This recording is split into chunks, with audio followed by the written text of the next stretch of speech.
5 years late, am I right? Barossa, a dark dragon unit, and a severely outdated unit. Unlike most of our reviews so far, this one will be really because this guy is just an awoken unit. Starting with the slots, which include a 5-star physical where you put his true weapon, 5-star defense where you put a nice sustain, and a 4-star magic for whatever trash equip options exist. His skill deals a raw 5000% dark physical damage on a 15-second CT.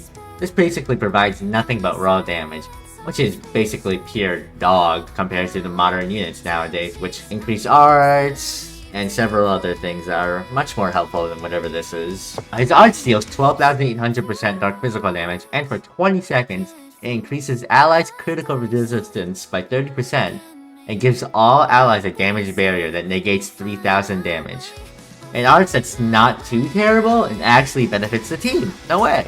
But because most bosses don't crit, or rather, if you were to use this guy, you wouldn't really use him in stuff where bosses would crit you, and this barrier damage negation is quite severely outdated, so it's bad. His true arts deals 24,200% dark physical damage, and when activated against the enemies who are in break, which increases his own damage by 100% for 10 seconds, and if a singular hit is applied on the enemy, it'll increase his own arts by 100.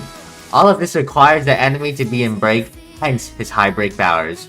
But because his multiplier is so low, like abnormally low, all of this is just meaningless and should be disregarded because he doesn't do damage for his first passive increases his HP by 50 per second when near death. Near death passives are not usually viable, especially ones that only provide low amounts of heal. His second passive increases his own defense by 50% if there's a different dragon in the party. Defense is trash and even worse for this guy. And dragons are quite the unviable, unless you're like Spy and Love Angeles. So this passive is trash. His true weapon deals 10,000% dark physical damage, and for 10 seconds it increases the allies' defense by 50% at a 45-second CT. This true weapon is hella mid, defense is not a good stat, but using this equip just to clear waves isn't a bad idea. Overall, Barossa is just a dog. If you get him,